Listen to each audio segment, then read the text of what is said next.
You जो कि एक एवरेज लड़का है। पर एक दिन वो एक ऐसी अकेडमी में एडमिशन लेता है जो टैलेंटेड स्टूडेंट्स के लिए जानी जाती है। पर पहले ही दिन उसकी बैंड बज जाती है। यू को लगता है कि उसकी बर्बाद हुई जिंदगी और भी ज्यादा बर्बाद होने वाली है। पर उसकी किस्मत तब बदल जाती है जब उसे अकेडमी की 3 सबसे खूबसूरत और टैलेंटेड लड़कियों के साथ एक ही घर में रहना पड़ता है। एनिमे की शुरुआत साइका अकेडमी से होती है, जहाँ पे टैलेंटेड स्टूडेंट्स ही एडमिशन लेते हैं और यहीं पे यू ने भी एडमिशन लिया है। पर पहले ही दिन मार्शल आर्ट क्लब का वाइस प्रेसिडेंट उसकी बैंड बजा देता है। सभी बच्चे ये देख रहे होते हैं। प्रेसिडेंट उसके कमजोर होने पे उसे डांटता है। सभी बच्चे उसका मजाक बनाते हुए कहते हैं कि इतनी पॉपुलर और टैलेंटेड एक्ट्रेस सुबारू का बेटा होने के बावजूद भी उसमें कोई टैलेंट नहीं है। सुबारू एक टैलेंटेड एक्ट्रेस है जो कि हर एक चीज में परफेक्ट है और एक्टिंग में तो उसका कोई मुकाबला ही नहीं था। वाइस प्रेसिडेंट बताता है कि 3 रॉयल्स को उसका टैलेंट देखना है। वो तीनों साइका अकेडमी की टॉप स्टूडेंट है। यू गुस्से से कहता है मुझे मेरी माँ से कंपेयर मत करो। वो वाइस प्रेसिडेंट की तरफ दौड़ता है पर बेचारे के पंच में दम ही नहीं था और प्रेसिडेंट उसे एक ही पंच में ढेर कर देता है। सभी बच्चे हैरान हो जाते हैं कि सुबारू का बेटा तो उसकी तरह बिल्कुल भी नहीं है। पर यू को इन सब बातों की आदत हो चुकी थी। वो खड़ा होता है और प्रेसिडेंट को बड़े अजीब तरीके से देखता है और कहता है जो जितना ज्यादा मीडियोकर होता है वो उतना ही टैलेंट के पीछे दौड़ता है। और एक वक्त के लिए तो प्रेसिडेंट भी उसमें खो जाता है। पर तभी उसे रियलाइज होता है कि यू को तो बस उसकी माँ के लुक्स मिले हैं, टैलेंट का तो कोई नामो निशानी नहीं है।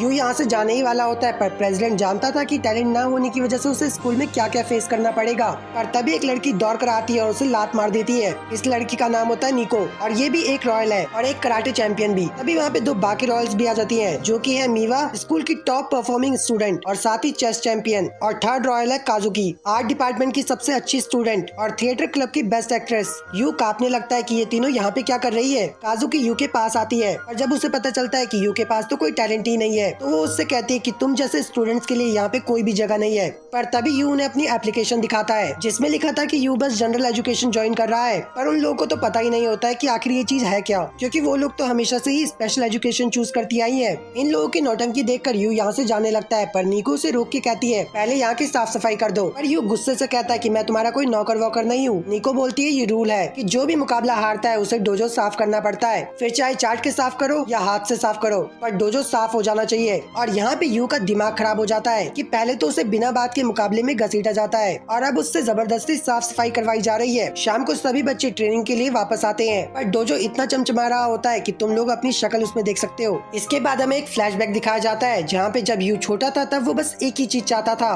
कि सभी लोग उसे सुबारू का बेटा माने। पर बेचारे की एक्टिंग स्किल्स उतनी ही चल पाती है जितने की मेरे इंटरनेट की स्पीड। जब यू ने अपनी माँ की एक्टिंग स्किल्स को देखा तो उसे पता चलता है कि उसकी माँ तो जीनियस है जो कि हर एक काम में परफेक्ट है और उनके सामने यू कुछ भी नहीं है। पर इसके बावजूद भी उसने हार नहीं मानी और दूसरी चीजों में ट्राई किया। पर अचानक से उसकी माँ बीमार हो गई और तब उसे पता चलता है कि उन दोनों की दूरियां कितनी ज्यादा बढ़ गई थी, जबकि वो उसके लिए सब कुछ थी। बीमारी के दिनों में यू ने देखा कि वो अपनी पुरानी मूवीज को बार बार देखती है और इससे ये भी पता चलता है कि वो एक्टिंग से बहुत ज्यादा प्यार करती थी। यू और उसकी मॉम का फेवरेट ड्रामा एक ही था जिसमें सुबारू ने हैप्पी फैमिली में मॉम का रोल प्ले किया था। वो यू से पूछती है कि शो के अंदर तुम्हें सबसे ज्यादा क्या पसंद आया। यू बताता है कि उसका फेवरेट सीन वो है जब वो सभी साथ में बैठकर खाना खाते हैं। सुबारू बताती है कि उन्हें भी वो सीन सबसे ज्यादा अच्छा लगता है और तब यू को पता चलता है कि उन्हें एक हैप्पी फैमिली चाहिए थी जैसा कि उस ड्रामे में था। यू इस विश को पूरा कर पाता पर उससे पहले उसकी माँ उसे छोड़ के चली जाती है, वो भी हमेशा हमेशा के लिए। और उसके लिए एक नोट छोड़ा था जिसमें लिखा था कि एक हैप्पी फैमिली बनाना। यू को नहीं पता है कि वो ये कैसे करेगा पर वो अपना फुल ट्राई करेगा ताकि जो चीजें उसने मिस कर दी है वो उसे दोबारा से जी पाए। यू उस घर में पहुंच जाता है जहाँ उसे रहना था पर वो ये देख के शॉक्ड हो जाता है क्योंकि वो एक घर नहीं एक विला था। वो अपना लगेज जैसे ही नीचे रखता है पर एक लड़की उसे लात मारने आती है चोर समझ के। यू बोलता है मैं कोई चोर वोर नहीं हूँ। निको कहती है तो साबित करो, पर तभी वो फिसल के नीचे गिर जाती है। यू फ्लर्ट करते हुए बोलता है कि मुझे नहीं लगा था कि तुम मेरे प्यार में इतनी जल्दी गिर जाओगी। निको आगे कुछ बोल पाती पर यू उसके सिर को टॉवल से साफ करने लगता है। निको उसे रोकने की कोशिश करती है पर यू उसे अपने पास खींच लेता है जिससे वो शांत हो जाती है। पर तभी बाकी 2 बहनें भी आ जाती है और उससे सवाल करने लगती है पर बेचारा यू खुद ही सदमे में है कि ये तीनों रॉयल्स यहाँ पे कर क्या रही है। पर तभी मिकाडोना अंकल का कॉल आता है जिनका वो घर था। वो यू की माँ के काफी अच्छे दोस्त थे और उन्होंने ही यू की आगे की स्टडीज की रिस्पॉन्सिबिलिटीज ली है और वो उन तीनों रॉयल्स के डैड भी हैं। वो यू से कहते हैं कि वो उनके साथ बॉन्डिंग बनाए। पर तभी यू को याद आता है कि उसकी माँ ने कहा था कि एक हैप्पी फैमिली बनाना। यू सोचता है कि क्या मुझे इन तीनों के साथ फैमिली बनानी है। ये तीनों वैसे क्यूट तो बहुत है पर इनके साथ रहना मीन्स मौत का खेल। पर यू को पता था कि वो इनकी लीग से पहले ही बाहर हो चुका है। इंट्रो के बाद अपना सामान रखते हुए यू काजुकी के अंडरगारमेंट्स में पैर रख देता है पर काजुकी बिजली की स्पीड से उसे उठा लेती है और यू को पता चलता है कि ये घर तो कहीं से भी नहीं लग रहा है, उससे कई गुना ज्यादा तो एक कूड़ेदान लग रहा है। एक हफ्ते से बर्तन नहीं धुले। बर्तन धुलने की रिस्पॉन्सिबिलिटी काजुकी की होती है, पर वो बहाना बनाते हुए कहती है कि मैं बिजी थी। यू नोटिस करता है कि काजुकी ने ट्राई तो किया था पर उसने प्लेट ही तोड़ डाली। मीवा को कपड़े धुलने थे पर वो बोलती है कि काजुकी के कपड़े बहुत ज्यादा थे और इसलिए मैं धुल नहीं पाई। पर यू देखता है कि उसने अपने हाथ पे कुछ लिख रखा होता है, यानी कि वो भूल गई थी। निको को घर की साफ सफाई करनी होती है पर उल्टा वो यू की ही बेइज्जती करने लगती है। जितनी देर में उसने यू की बेइज्जती की उतनी ही देर में यू ने पूरे घर की साफ सफाई कर दी थी और पूरा घर चमचमा रहा होता है। यू कहता है कि अगर तुम तीनों चाहो तो मैं तुम्हारे घर का सारा काम कर सकता हूँ। वो तीनों साइड होके आपस में बात करने लगती है। अगले दिन छुट्टी होती है, इसलिए यू सोचता है कि थोड़ी देर और सोने के बाद वो उन तीनों के लिए ब्रेकफास्ट रेडी करेगा, लेकिन निको की मार्शल आर्ट प्रैक्टिस करने की वजह से वो सो नहीं पाता है। यू देखता है कि मीवा कंप्यूटर में चेस खेलने में बिजी है और पागलों की तरह हरकतें कर रही है। वहीं पे काजुकी पता नहीं कौन सी जड़ी बूटी का जूस बना रही है। यू पूछता है कि आखिर तुम कर क्या रही हो, जिस पर वो बताती है कि ये हमारा मॉर्निंग रूटीन है। जैसे तुम लोग सबसे पहले ब्रश करते हो वैसे ही हम लोग सबसे पहले ये करते हैं। वो कहती है आज हम तीनों बाहर जा रही है तो घर का अच्छे से ख्याल रखना।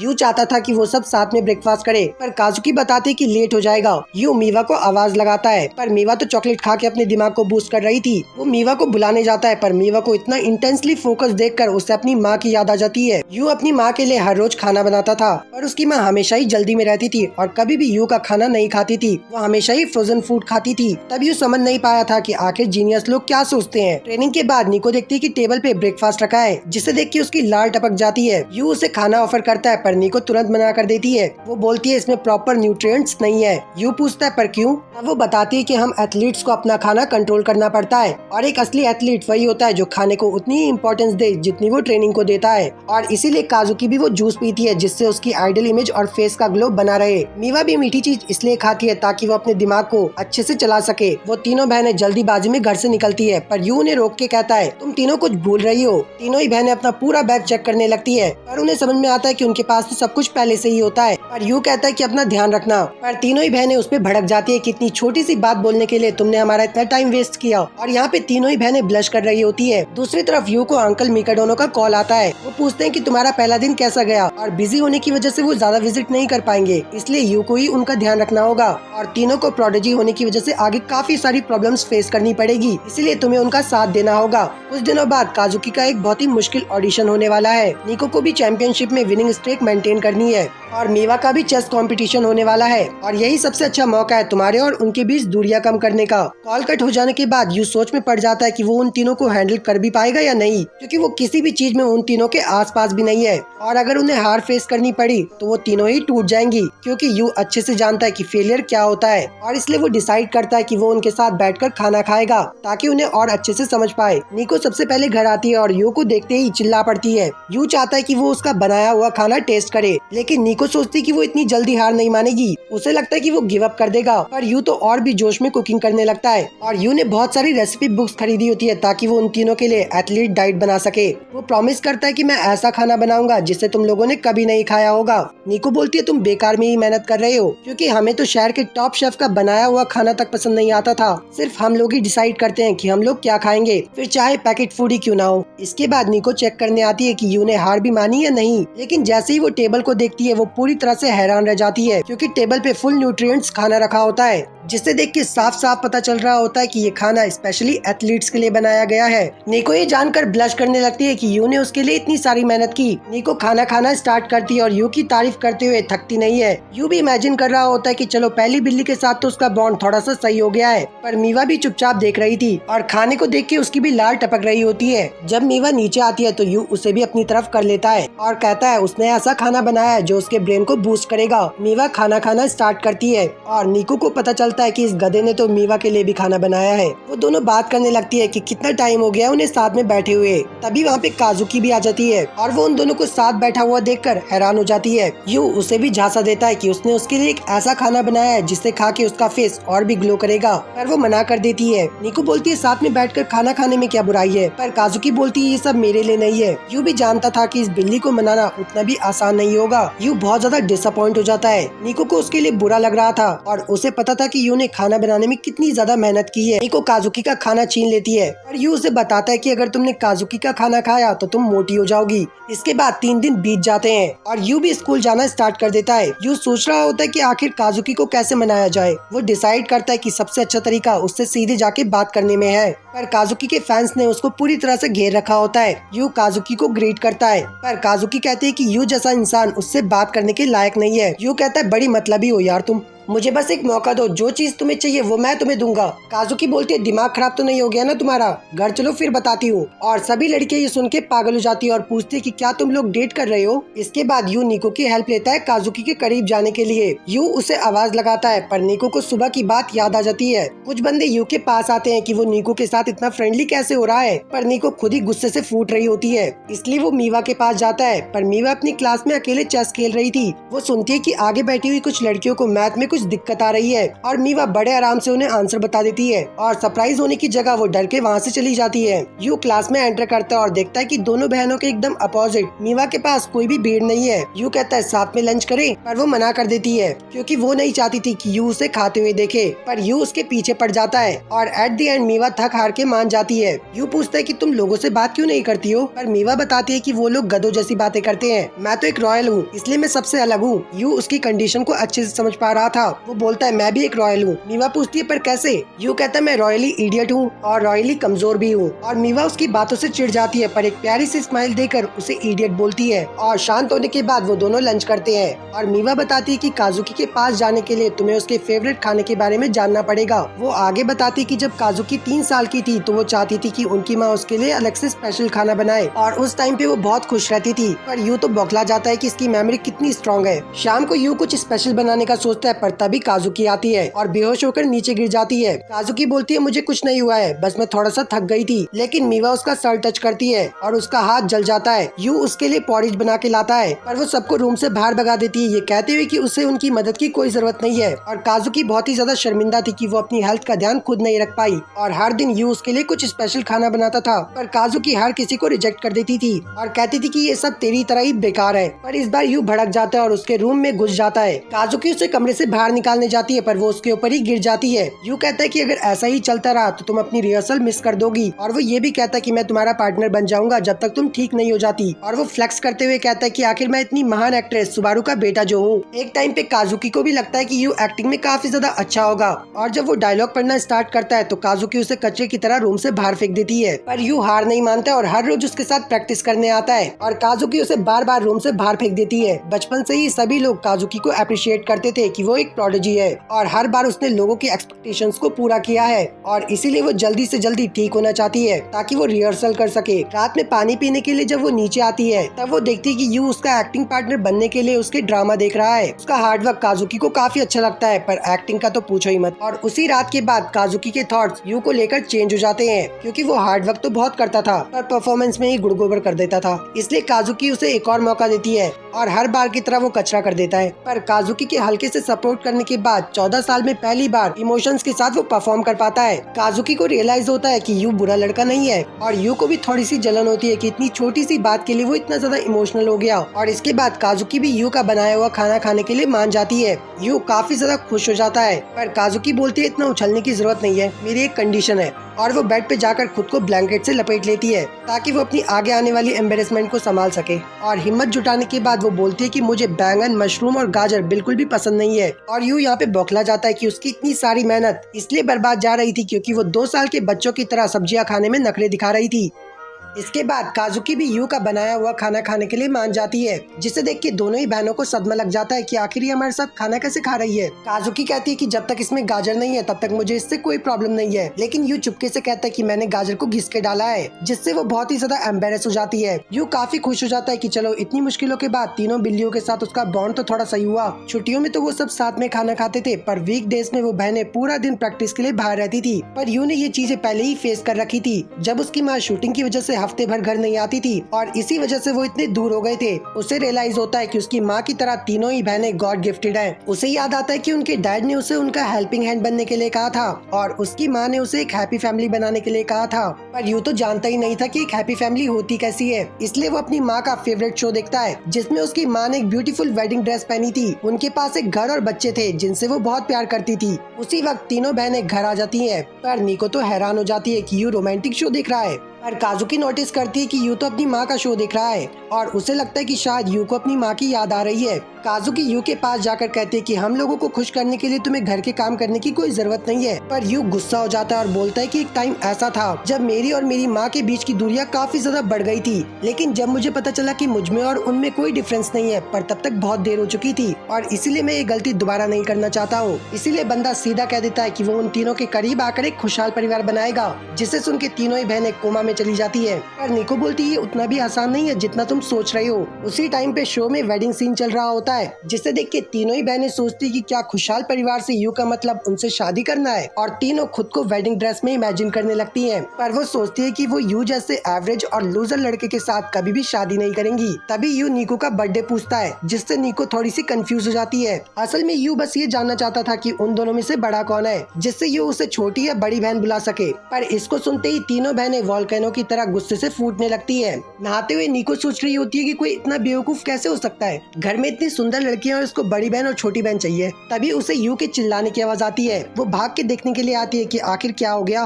पर पता चलता है कि यू को सैंडविच बनाना था पर वो ब्रेड लाना ही भूल गया। निको बोलती है बस इतनी सी बात के लिए तुम इतनी तेज चिल्लाए, पर यू उसे डांटते हुए कहता है कि तुम फिर से तौलिया लपेट के आ गई, ठंड लग जाएगी तुम्हें। निको शर्मा जाती है और वहाँ से जाने लगती है। पर तभी वहाँ पे मीवा आ जाती है और पूछती कि तुम्हारा चेहरा लाल क्यों है, वैसे भी यू ने तुम्हें पहले ही टॉवल में देख रखा है, कहीं कोई चक्कर तो नहीं चल रहा है ना यू के साथ। पर निको उसे चिल्ला के चुप करा देती है। यू मीवा को उसके कपड़े देता है और उनका हाथ टच हो जाता है। मीवा कपड़े नीचे गिरा देती है और कहती है इन्हें दोबारा से फोल्ड करो। पर यू को लगता है कि मीवा उसे परेशान कर रही है और मीवा का चेहरा भी लाल हो जाता है। निको उसके मजे लेते हुए कहती है कि क्या तुम्हें भी यू पर क्रश है। मीवा बोलती है मेरा भी से तुम्हारा क्या मतलब है, और इस बात को लेकर दोनों ही बहनें लड़ना शुरू कर देती हैं। पर तभी वहाँ पे काजुकी भी आ जाती है और उन दोनों को यू जैसे लड़के के लिए लड़ता देख उनका मजाक उड़ाने लगती है। यू बोलता है तुम एकदम सही टाइम पे आई हो, मेरी हाइट छोटी है तो क्या तुम इसे ऊपर वाली शेल्फ पे रख दोगी। यू उसे थैंक यू बोलता है और वो भी ब्लश करने लगती है और अपना मुंह मोड़ लेती है। पर मीवा और निको उसे शर्माते हुए देख लेते हैं और इसके बाद वो तीनों ही लड़ना शुरू कर देती है।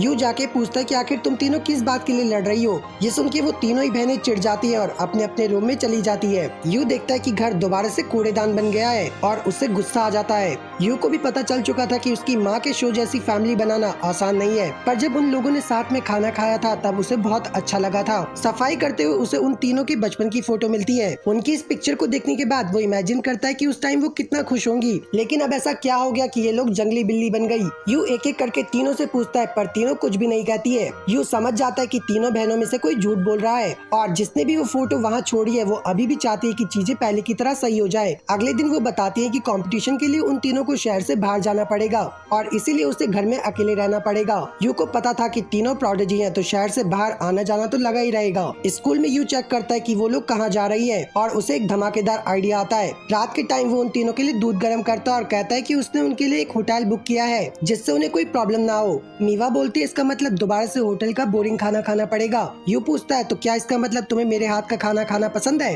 पर वो मना कर देती है। हालांकि दोनों बहनें भी यही सोच रही होती है। अगले दिन चेस में मीवा के अपोनेंट को अगला मूव चलने के लिए बहुत सोचना पड़ रहा था, पर उसके अगले मूव चलते ही मीवा पूरा गेम खत्म कर देती है। जज मीवा के एक्स्ट्राऑर्डिनरी टैलेंट से काफी खुश थे, पर मीवा सेटिस्फाई नहीं थी क्योंकि उसकी अपोनेंट काफी वीक थी। होटल जाते हुए उसे चेरी ब्लॉसम फेस्टिवल देखने को मिलता है और उसे पुरानी बातें भी याद आती है और होटल पहुँचते ही वो काजुकी को देखकर हैरान रह जाती है। वो दोनों एक दूसरे से पूछती है कि वो यहाँ क्या कर रही है, पर तभी वहाँ पे निको भी आ जाती है और उन्हें पता चलता है कि वो अपने कंपटीशन के लिए एक ही शहर में आई है। पर तभी वहाँ यू भी आ जाता है और कहता है कि बहनें होने के बाद भी उन्हें ये तक नहीं पता कि वो कंपटीशन के लिए एक ही शहर में आई है। वो आगे कहता है कि वो तीनों एक ही रूम में रहेंगी, पर वो लोग पूछती हैं पर क्यों। यू बोलता है ताकि तुम लोग खाली टाइम में एक दूसरे के साथ अपनी बॉन्डिंग को स्ट्रॉन्ग कर सको, और वो ये भी कहता है कि वो उन्हें फेस्टिवल घुमाएगा। और खुश होने की जगह वो तीनों ही उस पे भड़क जाती हैं कि टूर्नामेंट से एक दिन पहले ही उसे ये सब करने का सोचा। बेचारा यू उन्हें एक मंदिर के बारे में बताता है जहाँ जाने से उनका लक बढ़ जाएगा।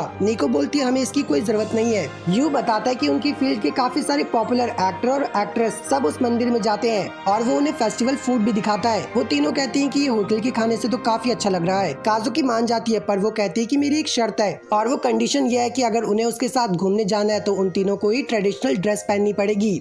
यू उन्हें किमोनो के स्टोर पे ले जाता है और स्टोर की ओनर मिका दोनों सिस्टर्स को देखते ही पगला जाती है। वो उन्हें दुकान के सबसे बढ़िया किमोनो ट्राई करवाती है, पर यू नोटिस करता है कि नीको साइड में बैठी हुई है और किमोनो पहनने से मना कर रही है। यू बोलता है कि यहाँ पे काफी सारे किमोनो है, कोई तो ट्राई करो। तभी वहाँ पे शॉप की ओनर आती है और उसे एक सादे रंग का किमोनो देती है और कहती है कि ये उसके टॉमबॉय लुक पे काफी सूट करेगा। नीको को याद आता है कि उसे सुंदर ड्रेसेस पहननी थी, पर इसके बावजूद उसको लड़कों के कपड़े पहनाए गए। तभी यू उसके लिए गुलाबी रंग का किमोनो लेकर आता है, पर बाकी लोग कहते हैं कि ये रंग उसपे सूट नहीं करेगा, पर यू कहता है कि नीको इसमें काफी सुंदर लगेगी, जो बात नीको के दिल को छू जाती है। और वो जब ट्रायल रूम से बाहर आती है तो सभी लोग देखते ही रह जाते हैं कि वो कितनी सुंदर लग रही है। इसके बाद वो फेस्टिवल में जाते हैं, पर फेस्टिवल में जाते ही काजुकी को उसकी फैंस घेर लेती है। सभी उसकी एक्टिंग की तारीफ कर रही थी। यू सोचता है कि इस वक्त तो उसे अपनी बहनों के साथ टाइम स्पेंड करना चाहिए था, पर जब यू देखता है कि काजुकी अपनी फैंस के साथ कितनी खुश है तो इसलिए वो उसे डिस्टर्ब नहीं करता है। पर एक लड़की जो कि उन लड़कियों के साथ थी, पर वो काजुकी की फैन नहीं थी और वो काजुकी को देखकर चिढ़ रही होती है। वो वहाँ से जाने लगती है, पर तभी उसकी स्लीपर टूट जाती है और वो गिरने ही वाली होती है, पर काजुकी उसे एक प्रिंस की तरह बचा लेती है और कहती है क्या तुम ठीक हो, और उसे उठा के ले जा रही होती है। सभी लड़कियां ये सोच रही होती है कि काश उस लड़की की जगह वो वहाँ होती। काजुकी उसे एक जगह पे बैठा देती है। वो लड़की काजुकी को थैंक्स कहती है, पर तभी उसे कोई झाड़ियों में खींच लेता है और वो चिल्लाते हुए कहती है किसकी इतनी हिम्मत हुई, और वो और कोई नहीं बल्कि यू होता है जो कि उसे खाना देता है। वो चाहता था कि काजुकी भी इस फेस्टिवल को अच्छे से एंजॉय करे। काजुकी कहती है अपना खाना अपने पास ही रखो, मैं हमेशा ही इस ट्रिक में नहीं फंसने वाली हूँ। पर तभी यू बैंडेज निकालता है और कहता है कि मैंने देखा था कि टाइट हील्स की वजह से तुम सही से चल नहीं पा रही थी। काजुकी कहती है तो इसका मतलब तुम मुझे इतनी देर से छुप कर देख रहे थे, कितने ठरकी हो तुम। पर यू सीधा बैंडेज लगाने के लिए उसका पैर खींच लेता है। उसकी चोट को देखने के बाद यू को काफी बुरा लग रहा होता है, क्योंकि चोट लगने के बावजूद भी उसे एक लड़की को उठा के चलना पड़ा। यू उसे डांटते हुए कहता है कि तुमने किसी की मदद क्यों नहीं मांगी, पर काजुकी बोलती है कि मैं तो उन लड़कियों की प्रिंस चार्मिंग हूँ ना, तो भला मैं उनसे कैसे बोलती। यू बोलता है कि प्रिंस को भी कभी कभार प्रिंसेस बनने का हक है। यू उसके पैर पे बैंडेज लगाता है। निको और मीवा मछली पकड़ने का गेम खेल रहे होते हैं, जिसमें निको बुरी तरह से हार रही होती है। उसी टाइम पे काजुकी और यू भी वहाँ आ जाते हैं। दोनों बहनें काजुकी को अजीब सा मास्क पहना हुआ देखकर हंसने लगती हैं, पर यू बताता है कि ये उसने इसलिए पहना है ताकि लड़कियां उसका पीछा ना करे। सभी लोग गेम खेलने लगते हैं कि कौन सबसे ज्यादा मछलियां पकड़ता है। मीवा बोलती है तुम मास्क पहने ही रखो, क्योंकि तुम्हारे चेहरे पे हमेशा ही गुस्सा रहता है। पर तभी तीनों बहनें फॉर्म में आ जाती हैं। यू वहाँ से हट जाता है और उनके लिए अगला गेम सोचने लगता है। तभी वो एक कॉन्टेस्ट देखता है जिसमें प्लेयर्स को लोटस लीफ पे चलकर पूरे तालाब को पार करना होगा, और जो भी जीतेगा उसे कभी न हारने का लक मिल जाएगा और मंदिर की सुनहरी मूर्ति के साथ फोटो खिंचाने का मौका भी। यू इसे जीतना चाहता था क्योंकि वो जानता था कि ये चीज उनके लिए कितनी खास है। कंपटीशन के स्टार्ट होते ही एक बंदा पानी में गिर जाता है और उन्हें पता चलता है कि कुछ लोटस लीव्स डूब भी रही हैं। एक एक करके सभी लोग गिरते जा रहे होते हैं, जिसे देख के वहाँ का ऑर्गेनाइजर हंस रहा होता है और सोचता है कि कैसे एक बार तीनों बहनों ने बड़ी आराम से पूरे तालाब को पार कर लिया था। पर यू भी पानी में गिर जाता है, पर वो हार नहीं मानता है और वो ट्राई करते रहता है, जिसे देख के वहाँ के लोग सोच रहे होते हैं कि ये मेंटली स्टेबल तो है ना। 1 घंटा बीत जाता है और बारिश शुरू हो जाती है, पर अभी भी यू हार नहीं मानता है। ऑर्गेनाइजर कहता है कि हम तुम्हें विनर अनाउंस कर देंगे क्योंकि सभी लोग जा चुके हैं, पर यू को ऐसी चीज नहीं चाहिए थी। वो इमेजिन करता है कि इस कंपटीशन को जीतने के लिए कैसे उन्होंने एक दूसरे की हेल्प की थी। इस बार यू दोबारा ट्राई करता है और इस बार वो पानी में नहीं गिरता है और पूरे तालाब को पार कर लेता है। ऑर्गेनाइजर कहता है तुम जीत गए हो, अब फोटो खिंचा लो, पर यू उन्हें रुकने के लिए कहता है और उन तीनों को बुलाने के लिए जाता है, पर उसे पता चलता है कि बारिश होने की वजह से फेस्टिवल बंद कर दिया गया है। यू को रियलाइज होता है कि शायद इस बार उसने सब कुछ बेकार कर दिया है। वो लोग तो वहाँ पे आना भी नहीं चाहती थी, उसने बस उनका कीमती वक्त बर्बाद किया है और कुछ नहीं। पर तभी वो तीनों छाता लेकर उसके सामने आ जाती हैं और छाते को अच्छे से ढक लेती हैं। यू कहता है मुझे यकीन नहीं हो रहा है कि तुमने मुझे अकेला नहीं छोड़ा। वो बहनें बोलती है तुमने अपने माइंड में हमारी कैसी इमेज बना रखी है। काजुकी बोलती है कि वो उन्हें यहाँ लेकर आया था तो उसे अपनी रिस्पॉन्सिबिलिटी निभानी चाहिए। यू खुश हो जाता है और इसके बाद तीनों ही बहनें अपना छाता ऊपर कर लेती है और तीनों ही बहनें चाहती थी कि वो यू के साथ एक ही छाता शेयर करे। तीनों रॉक पेपर सीजर खेलते हैं और जो भी हारेगा उसे यू के साथ छाता शेयर करना पड़ेगा, पर तीनों ही बहनें हारना चाहती थी। एंड में निको हार जाती है। निको जब यू के साथ चल रही थी तो उसका दिल इतना तेज बीट कर रहा था कि वो बाहर ही आ जाएगा। होटल में तीनों बहनें बात लेती हैं। निको उस पल को याद कर रही थी जब वो यू के साथ चल रही थी और सोचती है कि उसका दिल इतना तेज क्यों धड़क रहा था। निको अपने ब्रेस्ट के साथ खेलने लगती है, जिसे देख के दोनों ही बहनें हैरान हो जाती हैं और उन्हें लगता है कि वो उन्हें बड़ा करना चाहती है ताकि यू को एक अच्छा पिलो मिल सके। नहाने के बाद वो यू को देखते हैं जो कि कुछ ढूंढ रहा था। यू के कपड़े गंदे हो गए थे। वो पूछते हैं कि क्या हुआ। यू बताता है कि उन्हें अच्छा एक्सपीरियंस देने के चक्कर में वो खुद के लिए रूम बुक करना ही भूल गया, पर वो कहता है मैं मैनेज कर लूंगा और वो वहाँ से जाने लगता है। पर अगले सीन सीन में वो उनके रूम में होता है। तीनों बहनें मान जाती है कि वो उनके साथ रूम शेयर कर सकता है। यू बोलता है कि उसे नहाने के लिए एक बाथरोब की जरूरत पड़ेगी। वो काजुकी के पास जाता है ये पूछने के लिए, और यू को अपने इतना नजदीक देखकर वो शर्मा जाती है। मीवा उसके लिए बाथरोब ढूंढने लगती है, पर जब यू उसके पास आता है तो वो भी शर्मा जाती है। निको देखती है कि ऊपर एक स्पेयर रोप रखा हुआ है। निको की हाइट छोटी थी इसलिए वो वहाँ तक नहीं पहुँच पाती है, इसलिए यू खुद ही ले लेता है। निको को यू के गले लगने का मन कर रहा था क्योंकि वो उसके काफी ज्यादा नजदीक था। यू नहाने चले जाता है। तीनों बहनें पगला जाती हैं कि अगर ऐसा ही चलता रहा तो वो खुद को और कंट्रोल नहीं कर पाएंगी। रात को यू के होने की वजह से वो तीनों ही बहनें सो नहीं पा रही थी, पर वो खुद को दिलासा देते हुए कहती है कि वो बस कंपटीशन के लिए एक्साइटेड है। पर यू बहुत ज्यादा खुश था कि उसने उनके साथ बहुत मजे किए, और आखिरी में उन्होंने उस मूर्ति के साथ फोटो भी खिंचाई। शुरू में तो वो स्माइल नहीं कर रही थी, पर जब यू पेड़ से टकरा के भीग गया तो वो हंसने लगती है, और उसी वक्त पे वो उनकी फोटो खींच लेता है। यू काफी खुश होता है कि उसने उस फोटो को दोबारा से रिक्रिएट कर लिया है। यू उस फोटो को ढूंढने लगता है, पर उसे वो नहीं मिलती है। उसकी जगह उसे एक नोट मिलता है कि उसकी असली मालकिन ने उसे वापस ले लिया है, जिसके बाद वो सो जाता है। तीनों बहनें उठ जाती हैं कि ये गधा हमारी नींद हराम करके खुद सो रहा है। इसके बाद वो तीनों बचपन की बातें याद करने लगती है और बताती हैं कि कैसे एक ही घर में रहने के बावजूद भी वो एक दूसरे से कितनी दूर रहती हैं, पर यू की वजह से वो सब साथ में वक्त बिता पाए। और हमें यहाँ पे एक इंटरेस्टिंग बात पता चलती है कि वो फोटो मीवा के पास होती है, जो कि काफी खुश थी कि वो दोबारा से साथ में एंजॉय कर पाए, और उन सब का रीजन बस एक ही है, यू।